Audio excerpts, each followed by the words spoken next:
यो मेरो पछाडि यो जुन संरचना देखाउँदैछु यसलाई चाहिँ इगोरा टेम्पल भन्ने गरिन्छ।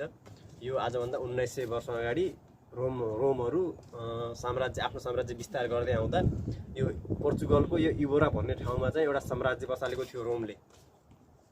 त्यो साम्राज्य सञ्चालन गर्नको लागि चाहिँ यहाँ रोमको दरबार लगायत यो मन्दिर बनाएको थियो।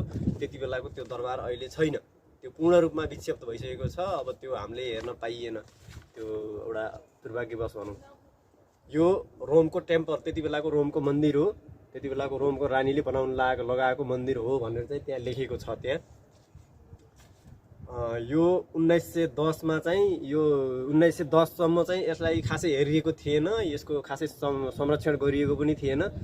जब 1910 मा यहाँको पोर्चुगलमा राजा फालेर यहाँ गणतन्त्र स्थापना गरियो, त्यसपछि यहाँ पुरातत्व विभाग गठन भएर पोर्चुगलभरि भएका यस्ता पुराना संरचनाहरूलाई चाहिँ संरक्षण गर्ने भनेर चाहिँ संरक्षण गर्न थालियो।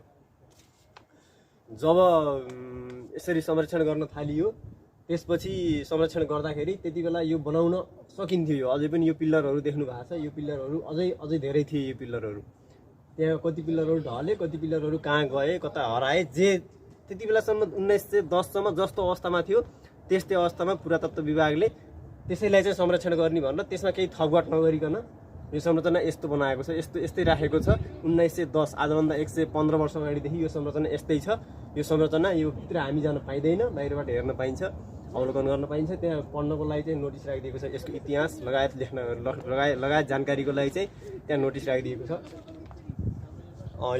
अब म यो किन देखाइरहेको छु भन्दाखेरि नेपालमा पनि यस्तै पुराना हाम्रा सम्पत्तिहरू, हाम्रा पुर्खा, हाम्रा जिजुबाजे 1000-1500 वर्ष अगाडि बनेका यस्तै पुराना संरचनाहरू धेरै छन्। त्यो हामीले अब कति भेट्यौँ, कति भेटेनौँ, कति चाहिँ हामीले संरक्षण गर्न सक्यौँ, कति सकेनौँ, त्यो हाम्रो दुर्भाग्यको कुरा हो। हामीभन्दा अगाडिको पुस्ताले जे गर्यो त्यो गर्यो। तर हाम्रो पुस्ता र हामी पछिको पुस्ताले हामीले के सोच्नुपर्छ भन्दा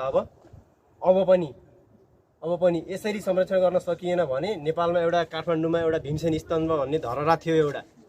त्यो धरहरा 2072 सालसम्म थियो। 2072 मा भुइँचालो आयो, भूकम्प आयो, भूकम्पपछि त्यो धरहरा ढल्यो र त्यो धरहरालाई त्यहीँबाट रहेका मेटेरियलहरूले जस्ताको तस्तै जहाँसम्म उठाउन सकिन्छ त्यहाँसम्म उठाउने प्रयास गरिएन। त्यसपछि पुरै अर्को कङ्क्रिटको अर्को एउटा त्यो स्तम्भ गराइयो, त्यो स्तम्भ बनाइयो। अब त्यो स्तम्भ र त्यो जुन धरहरा थियो त्यसमा एउटा आकाश र जमिनको फरक छ।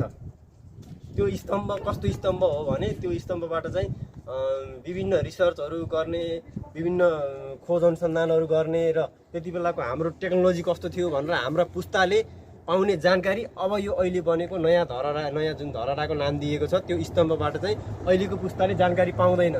त्यही भएर काठमाडौँको मेयर बालेन शाहले भन्नुभएको थियो कि एउटा यो सेतो स्तम्भ भनेर भन्नुभएको थियो धरहरालाई। यसरी संरक्षण गरेर राख्नुपर्ने, त्यसरी संरक्षण गरेर राखिएन। अरू पनि धेरै छन् संरक्षण गर्नुपर्ने कुराहरू।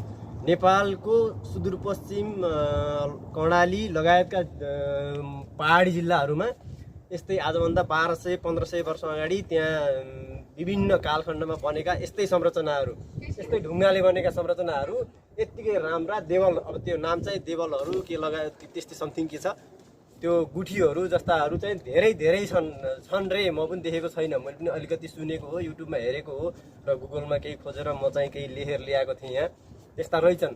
त्यसलाई हामीले त्यसरी नै संरक्षण गर्न सकियो भने हामीले मात्र हेर्ने होइन, हामीभन्दा कैयौँ पुस्ता, 10 पुस्ता, 15 पुस्ता या 20औँ पुस्ता पछाडिको एउटा पुस्ताले पनि यस्तो संरचना रहेछ, यो कसरी बनेको रहेछ, त्यति बेलाको प्रविधि कस्तो रहेछ, हाम्रो समाज, हाम्रो संस्कार, हाम्रो संस्कृति कति अगाडि कति डेभलप रहेछ भन्ने चाहिँ हाम्रो पुस्ताले, भावी पुस्ताले पनि एउटा देख्न, एउटा अनुभव गर्न, एउटा अनुसन्धान गर्न पाउने थियो। र त्यति बेलाको टेक्नोलोजी एउटा कस्तो किसिमबाट विकास भएको रहेछ, त्यति बेलाको समाज भन्ने चाहिँ एउटा त्यति बेलाको एउटा अर्थतन्त्र कसरी संरचनागत रूपमा चाहिँ चलेको रहेछ भन्ने कुरा चाहिँ त्यहाँबाट हेरेर जुन कुरो बुझ्ने थियो त्यो नासिसकिएको छ। अझै पनि केही बिग्रेको छैन। म नेपालको पुरातत्व विभागलाई के भन्न चाहन्छु भने ती संरचनाहरू यथाशीघ्र जस्तो अवस्थामा छन्, जुन अवस्थामा छन् त्यस्तै अवस्थामा चाहिँ संरक्षण गरियोस्।